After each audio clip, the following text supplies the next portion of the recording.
Bienvenue, suivez-moi en tant que Lenovo Tab K11 Plus et aujourd'hui je vais vous montrer comment enregistrer l'écran sur cet appareil.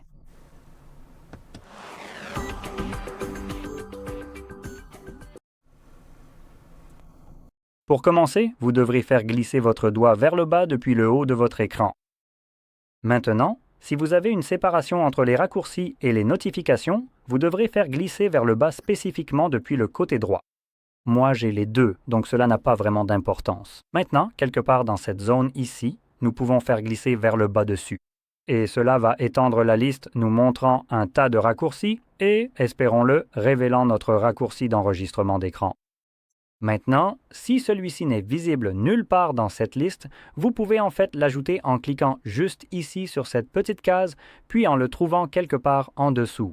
Juste ici, sous le texte, maintenez et faites glisser pour ajouter des tuiles.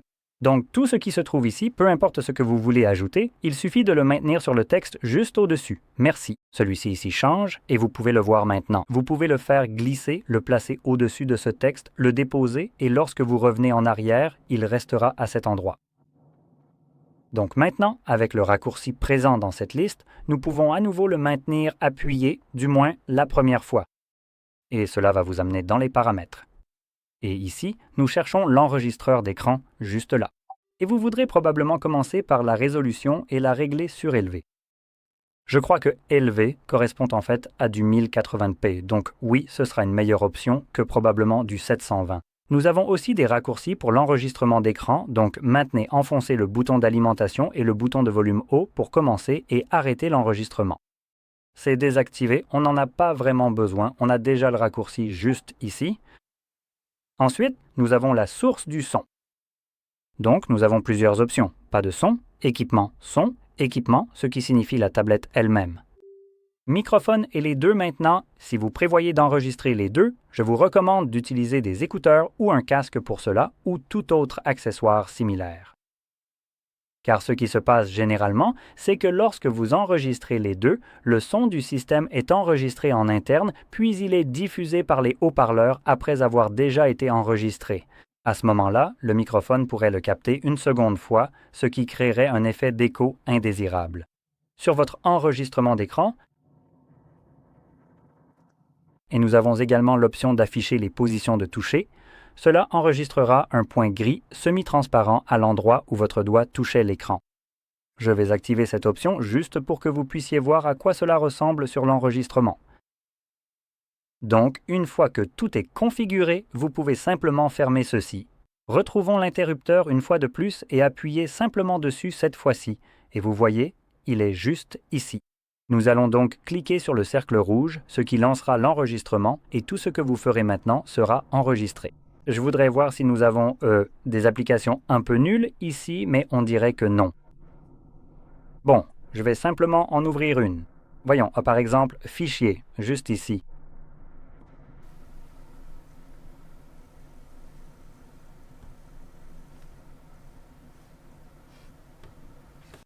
Maintenant, une fois que vous avez terminé l'enregistrement, vous pouvez cliquer à nouveau ici et cela enregistrera la vidéo.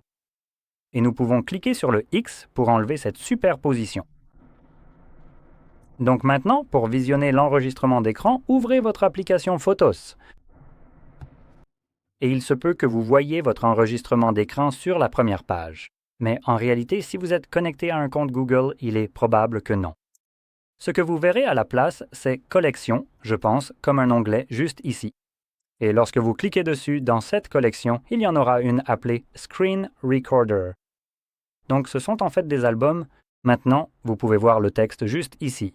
Je peux donc cliquer dessus et cela m'emmènera également vers cet album.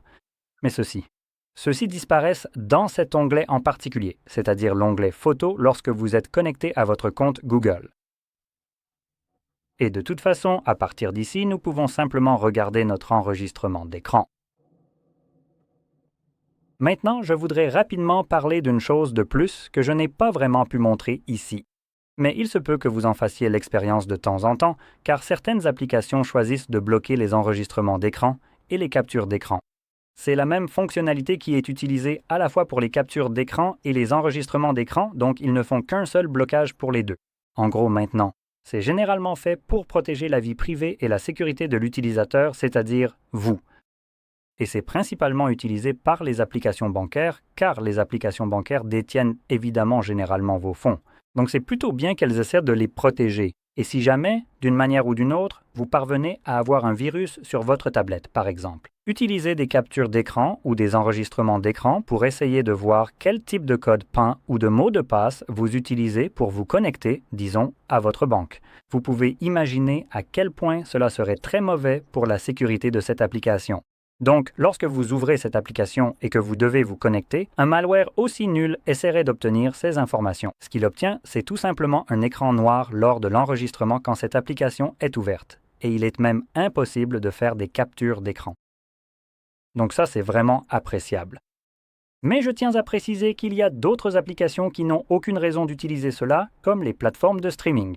Elles ne le font pas pour protéger votre vie privée ou votre sécurité, mais en réalité pour se protéger elles-mêmes contre le piratage.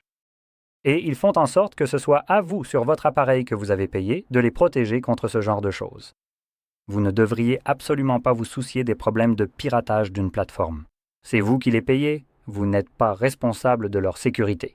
Si c'était le cas, vous devriez toucher des honoraires de consultant en sécurité. Or, ce n'est pas le cas. Donc, ignorez complètement ces conneries et trouvez d'autres moyens de capturer ce que vous voulez. Car capturer du contenu, par exemple sur Netflix, via des captures d'écran ou des enregistrements d'écran, n'est pas illégal. Ce n'est pas parce qu'une application le rend difficile. Qu'elle vous classe automatiquement parmi les sales petits pirates parce que vous essayez de faire quelque chose qu'ils ne voudraient pas que vous fassiez. Cela ne fait pas de vous un criminel pour autant. Tant que vous pouvez le capturer et que vous ne le partagez pas, il n'y a pas de problème. Et aussi, si vous ne capturez que, disons, environ 30 secondes, cela relève de l'usage équitable. Donc vous pouvez même partager cela aussi, donc ça n'a pas d'importance. C'est juste, vous savez, des applications qui essaient d'imposer leurs conneries alors qu'elles n'ont absolument aucune légitimité pour le faire. Et parce que je considère que vous êtes le propriétaire de votre propre appareil puisque vous l'avez payé, et non par exemple Netflix, il ne devrait rien avoir à dire là-dessus. Mais comme ils essaient quand même, je vais vous montrer des méthodes alternatives pour capturer ce genre de contenu. Malheureusement, nous n'allons pas utiliser Netflix pour cela, parce qu'une fois qu'une application le bloque, vous ne pouvez vraiment rien faire avec ça. Mais ce que vous pouvez faire à la place, c'est ouvrir votre navigateur. Maintenant, laissez-moi juste me débarrasser de ça, d'accord? Donc ici, je vais vous montrer comment trouver des sites web qui vous permettront de regarder ce contenu. Cela se fera via le navigateur, sans avoir besoin d'aucun abonnement ou de quelconque bêtise. Parce que tant que vous payez déjà, disons, pour Netflix, soyons honnêtes, vous ne devriez pas avoir à payer un autre abonnement, pour pouvoir quand même capturer ce que vous souhaitez.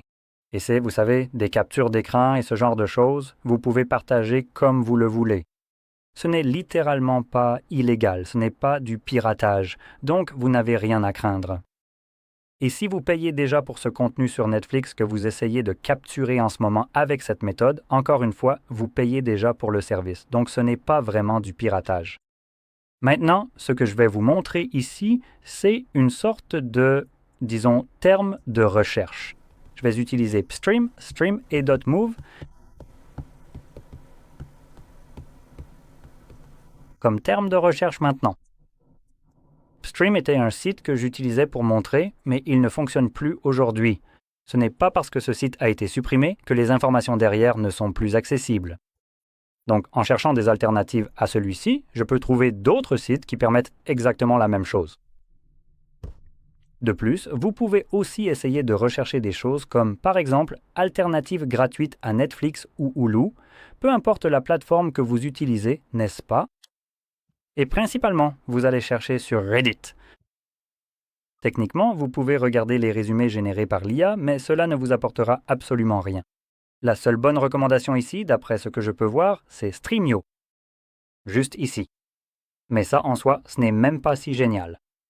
C'est en utilisant un plugin comme torrent.io, mais à ce stade, c'est du piratage et c'est illégal.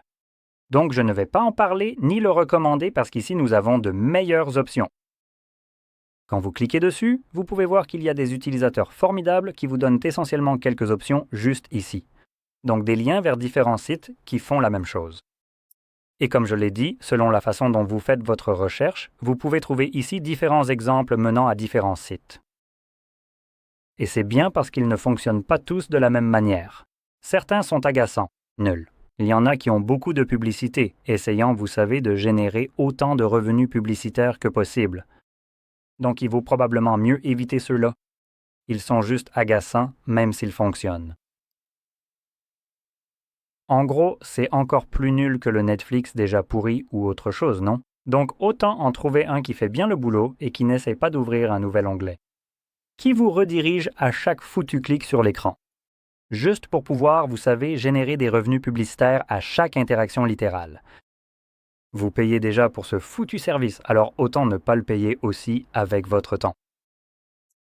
Mais pour revenir à cela, une fois que vous avez trouvé un site qui vous plaît et que vous ouvrez le contenu que vous souhaitez capturer, vous pouvez le faire pendant qu'il s'exécute dans le navigateur.